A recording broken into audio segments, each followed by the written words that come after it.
IAS बन सकते हैं क्या? आप कोई डॉक्टर बन सकते हैं क्या? आप कोई लॉयर बन सकते हैं क्या? आप कोई चार्टर्ड अकाउंटेंट बन सकते हैं क्या? या फिर उस परमपिता परमेश्वर ने इनको छोड़ करके कुछ और आपके लिए कुछ भेजा है आपके लिए, लेकिन बस हम उसको देख पाते हैं या नहीं देख पाते, समझना है।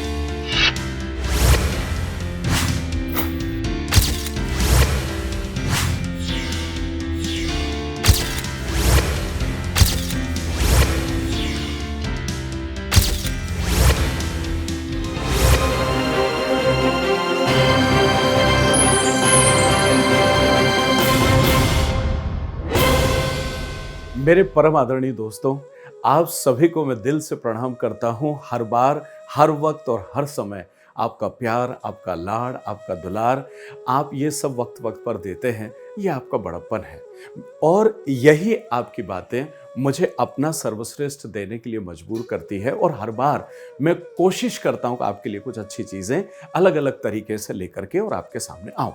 आज मैं आपसे बात करने वाला हूं कि घर में आप 25, 28, 29, 30 साल के जब भी होते हैं और जब आप शहीद होते हैं, मेरा मतलब जब आपकी शादी होती है, उस दौरान घर में छोटे छोटे बच्चे आते हैं, फिर बड़े हो जाते हैं, नर्सरी जाने लगते हैं और देखते ही देखते कब वो 9, 10th, 11th, 12th में आ जाते हैं।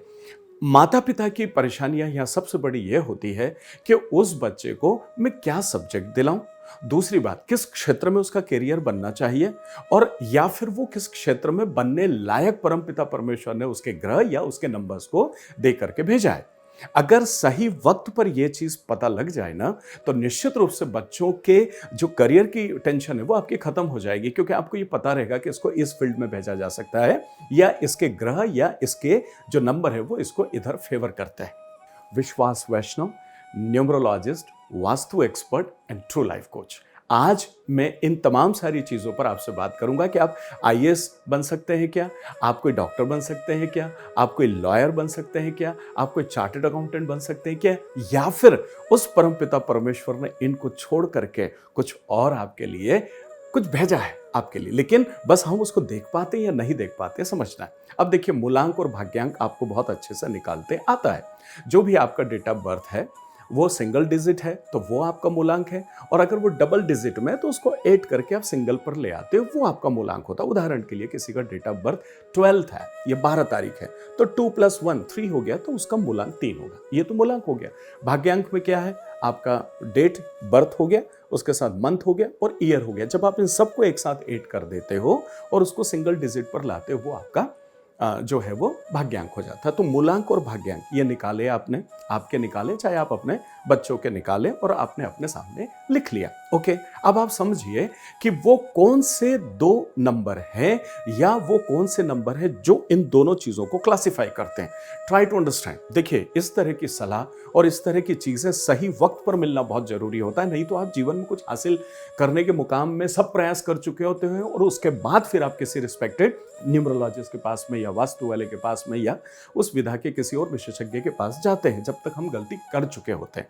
तो यहां आपको यह बात समझना है कि अगर 3 नंबर आपके इन सब में, मतलब मूलांक, भाग्यांक और आपका पूरा जो भी डेट ऑफ बर्थ है, इनमें से कहीं भी 3 नंबर आ रहा है, तो आप समझिए कि 3 नंबर और इसके साथ में इधर 7 नंबर। अगर 3 नंबर और 7 नंबर, ये 2 नंबर अगर आपके पास में आ जाते हैं, तो आप ये मान के चलिए कि आप किसी भी एक कॉम्पिटिटिव एग्जाम के लिए या आप एक किसी बड़ी एजुकेशन के लिए ईश्वर ने आपको भेजा है, जिसमें आप पीएचडी कर सकते हैं, आप आईएएस कर सकते हैं, या अपने स्वयं के लिए आप डॉक्टर या इंजीनियर की डिग्री को हासिल कर सकते हैं।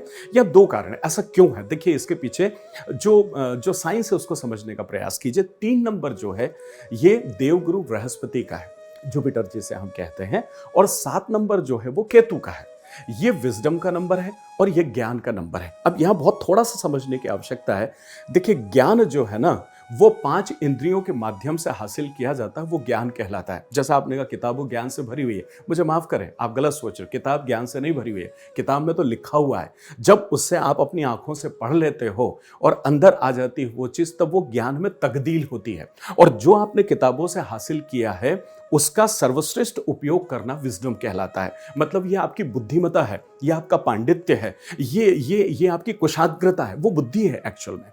तो जब ज्ञान और बुद्धि इन दोनों का समन्वय होता है तो फिर आप एक अच्छे पढ़ाकू बनकर के बाहर निकलते हो और इसी वजह से बड़ी कॉम्पिटिटिव एग्जाम को आप फेस कर पाते हैं और उसमें सफल भी हो पाते हैं। तो 3 नंबर और 7 नंबर ये दोनों अगर आपके चार्ट के अंदर है या आपके डेट ऑफ बर्थ और मूलांक भाग्यांक के माध्यम से आ रहा है तो फिर आप निश्चिंत हो जाइए कि आपका बच्चा या आप स्वयं निश्चित रूप से किसी भी एक बड़े अधिकारपूर्ण जॉब पर जा सकते हैं, अधिकारपूर्ण कोई एजुकेशन हासिल कर सकते हैं और या फिर अपना सेल्फ एम्प्लॉयड वाले जितनी भी चार्टर्ड अकाउंटेंट हो गए, लॉयर हो गए, डॉक्टर हो गए, ये सारी चीज़ें भी आप कर सकते हैं। अब आगे बढ़ते हैं। यहाँ से ये चीज़ें और ज़्यादा प्रशस्त हो जाती, मजबूत हो जाती है जब आप अपना लोशो चार्ट में अगर आप देखिएगा तो इसमें जितने भी प्लेन पुराने वीडियोस में मैंने एक्सप्लेन किए हैं उसमें आप देखिएगा मेंटल प्लेन में क्या होता है, ऊपर 4 है, बीच में 9 है और इस तरफ 2 है, मतलब 4, 9 और 2। अगर ये मेंटल प्लेन आपका कंप्लीट हो रहा है और साथ ही साथ 3 नंबर और 7 नंबर भी आ रहा है तो मेरे 25-30 साल के अनुभव से जितने सम्मानित क्लाइंट को अभी तक सजेशन दिए हैं उस अनुभव के नाते और जो भी ईश्वर ने अभी तक इस क्षेत्र का ज्ञान दिया है उसके नाते मैं वादा कर सकता हूं कि 90% नहीं 95% से ऊपर की संभावना है आपका एक बड़ी एग्जाम को क्लियर करना और एक बहुत अच्छे पद पर जाना या एक बहुत बड़ी एजुकेशनल क्वालिफिकेशन को हासिल करना। ये तो हो गई ये बात। अब कई बार मन में ये आता है कि गुरुदेव न ये है न ये है, करें क्या? तो उदास होने की जरूरत नहीं है, मायूस होने की जरूरत नहीं है।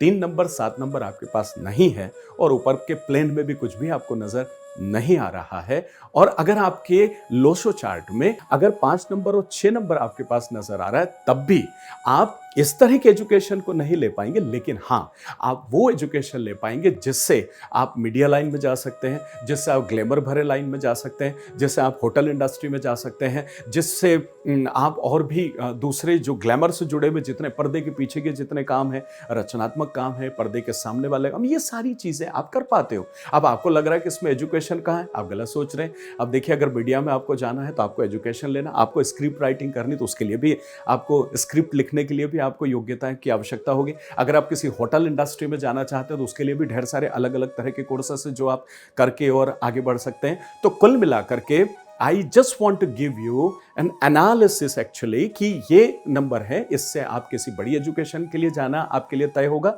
और अगर ऐसा कुछ है तो फिर आपको बड़ी एजुकेशन की तरफ से अपना दिमाग हटा करके और सीधा सीधा इन किसी भी क्षेत्र में स्पेशलाइजेशन हासिल करके और अपने जीवन को आगे बढ़ाना चाहिए। अब देखिए यहाँ 2 बातें हैं। अगर ये सब चीजें कई बार ये हो गया कि सब ऊपर वाली लाइन तो मिल रही है, मेरे इसमें 4 भी है, 9 भी है और 2 भी है, लेकिन अकेला 3 है तब भी संभावना है कि आप एजुकेशन में एक अच्छी चीज हासिल कर सकते हैं। ऊपर का पूरा मेंटल प्लेन है, 3 नहीं है उसकी जगह 7 है, तब भी आप एक अच्छी एजुकेशन की तरफ जा सकते हैं, उसकी संभावना है। तो इस चीज को थोड़ा सा आप समझने का प्रयास कीजिए और कोशिश कीजिए कि जब सही समय पर आप इस चीज को अंडरस्टैंड कर लेते हैं, आप इसको समझ लेते हैं, तो फिर निश्चित रूप से आप अपने लिए एक बेहतर कैरियर के लिए उसी समय निर्णय ले पाते जिस समय आपको निर्णय लेना चाहिए। देखिए गलती कहाँ होती है, करने के बाद हम जाते हैं। यहां मैं आपसे कहना चाह रहा हूं करने के पहले इस चीज को समझ लिए। देखिए हर इंसान को परमपिता परमेश्वर ने अलग योग्यताएं देके भेजा। हम कोई भी किसी के जैसा नहीं बन सकते हैं, लेकिन बनना उन्हीं रास्तों से होता है और आपको अपने जैसा बनना होता है जो ईश्वर प्रदत्त है। तो अगर आप जिस काम के लिए ईश्वर ने भेजा उसको समझ जाते हो तो आपको सफलता जल्दी मिलती है। वो नहीं समझ पाए और संघर्ष करते हैं तो सफलता मिलेगी, पर हो सकता है ज्यादा लेट मिले या फिर ज्यादा मेहनत करने के बाद मिले और फिर वो भी इतनी सी मिले। लाइक कर लीजिए, शेयर कर लीजिए, सब्सक्राइब कर दीजिए, अपने दोस्त मित्रों के साथ शेयर कर लीजिए। बहुत प्यार से आपके बीच आता हूं और आपका वो प्यार मुझे बार बार आने के लिए मजबूर करता है। मैं कब चुपके से आपके मोबाइल में आ जाऊंगा और फिर कोई एक नई जानकारी लेकर के आपके बीच आऊंगा। हाँ, अगर आप न्यूमरोलॉजी, वास्तु, इस तरह की किसी भी विधा में आगे बढ़ना चाहते हैं तो आप मुझे आवाज़ दे सकते हैं। भारत देश के बहुत सारे अलग अलग शहरों में वर्कशॉप्स होती रहती है। आइए, सीखिए और अपने जीवन को नेविगेट करिए, अपने जीवन को श्रेष्ठता की तरफ अग्रसर करिए और या फिर इन विषयों से अपना करियर बनाइए और जीवन में आगे बढ़िए। मिलता हूं बहुत जल्दी एक और खूबसूरत वीडियो के साथ, इंतजार कीजिए। नमस्कार।